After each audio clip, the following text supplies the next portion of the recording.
বন্ধুরা আসসালামু আলাইকুম। আজ আমি দীর্ঘদিন থেকে পেন্ডিং কিছু মামলা, যেগুলো ভীষণভাবে আলোচিত এবং রাষ্ট্রীয় গুরুত্বপূর্ণ মামলা, সেগুলো নিয়ে কথা বলতে চাচ্ছি। এই মামলা বলতে গেলে আমি প্রথমেই বলতে চাই যে 21-এর গ্রেনেড হামলা মামলা। তারপর আমি উল্লেখ করতে চাই যে 10 ট্রাক অস্ত্র মামলা, তারপরে বিডিআর হত্যাকাণ্ড মামলা, তারপর জিয়া অরফানেজ ট্রাস্ট দুর্নীতি মামলা, ত্বকী হত্যা মামলা, সাগরুণী হত্যা মামলা এবং বিভিন্ন সময় রাজনৈতিক উদ্দেশ্য প্রণোদিত মামলাসমূহ। এইগুলো যদি এখন আলাপ করতে চাই, আরও অনেক মামলা আছে যেগুলো এখন উল্লেখ করলাম না এখানে, বাট এগুলো আমার কাছে আপাতত মনে হলো যেগুলো অত্যন্ত গুরুত্বপূর্ণ মামলা, বিশেষ করে রাষ্ট্রীয় অনেক জটিল সমস্যার সমাধানের জন্যে এবং বিএনপির বিরুদ্ধে এই সমস্ত মামলাগুলো করা হয়েছে। বিএনপির মামলা মুক্ত হবার জন্য এগুলো অত্যন্ত গুরুত্বপূর্ণ।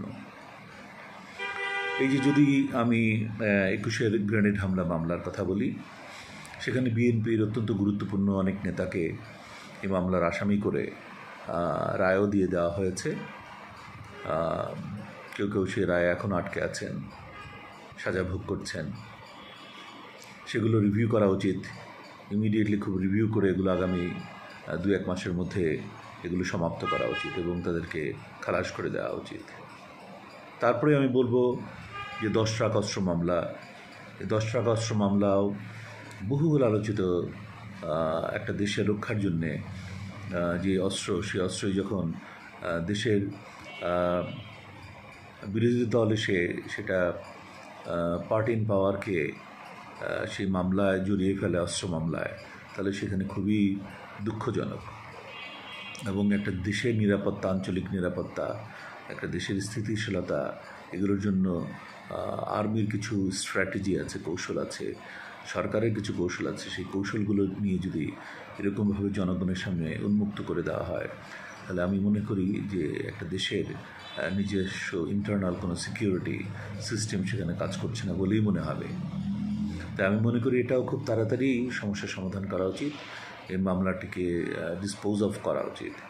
তারপরে বলবো বিডিআর হত্যাকাণ্ড মামলা অত্যন্ত দুঃখজনক। বাংলাদেশের ইতিহাসে একটা কলঙ্কময় দিন এবং আমাদের মহান স্বাধীনতা যুদ্ধ 71-এর এতজন সেনা, 54 জন সেনা কর্মকর্তা এইভাবে নিহত হয়নি।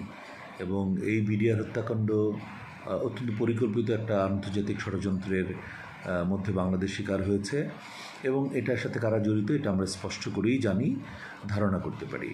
এবং এটা দেশে বিদেশে যেই চক্রান্ত শক্তি, যে অশুভ শক্তি ছিল, বিশেষ করে আওয়ামী লীগের, তারা কিন্তু এখন একেবারেই বিভিন্ন টকশোতে আলোচিত হচ্ছে। বাট এই মামলার অগ্রগতি কী হচ্ছে আমরা কিন্তু জানতে পারছি না।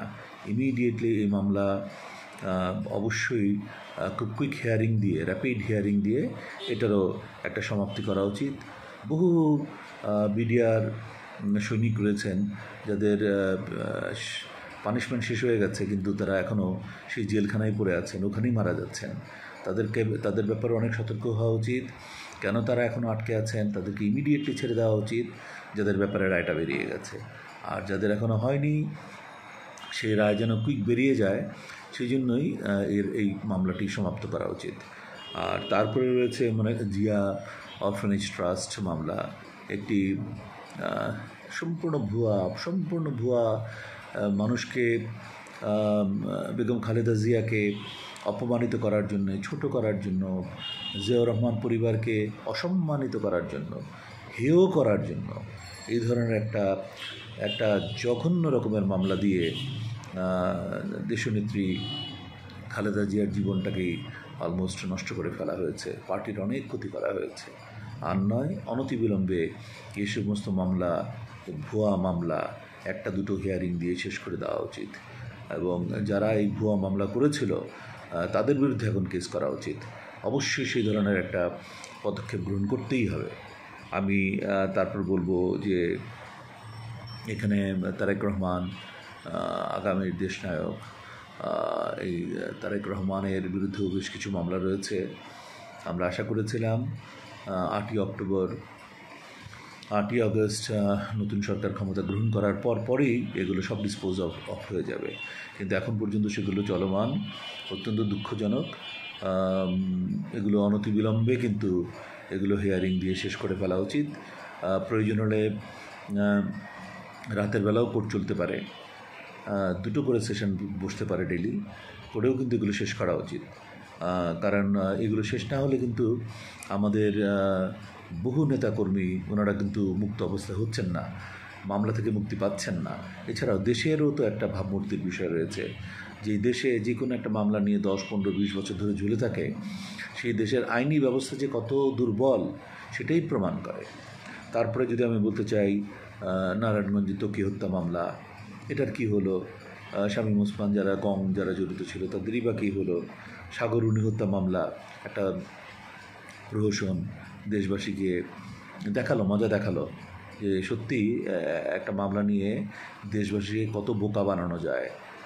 জিয়া অরফানেজ ট্রাস্টে বানানো হয়েছে, এখানেও তাই করা হচ্ছে। আর তারপরে আমি বলবো যে এই যে হাজার হাজার রাজনৈতিক নেতা কর্মীদের বিরুদ্ধে রাজনৈতিক উদ্দেশ্য প্রণোদিতভাবে যে সমস্ত মামলা করা হয়েছে, এগুলো ইমিডিয়েটলি সর্ট আউট করে তাদেরকে রিলিজ করা হচ্ছে না কেন? এই সমস্ত মামলা প্রত্যাহার কেন করা হচ্ছে না? এই নিয়ে আমি আগেও 2-3টা ভিডিও করেছি, আজকে আমি আবার আরেকটা ভিডিও করছি। আমি মনে করি যে এখানে আমাদের আইনমন্ত্রী রয়েছেন প্রফেসর আসিফ নজরুল, তিনি এটা বিবেচনা করবেন। আমাদের চিফ জাস্টিস রয়েছেন, তিনি দেখবেন। আমাদের অ্যাটর্নি জেনারেল রয়েছেন, তিনি দেখবেন।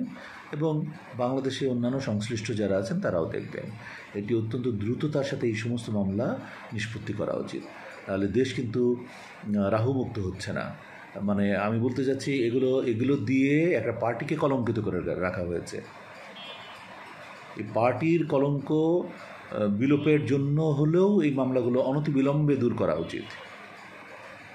হেয় করা হচ্ছে একটা পার্টিকে। এখনও যদি ইন্টারিম গভর্নমেন্টের আন্ডারে সেটা চলতে থাকে তাহলে খুবই দুঃখজনক।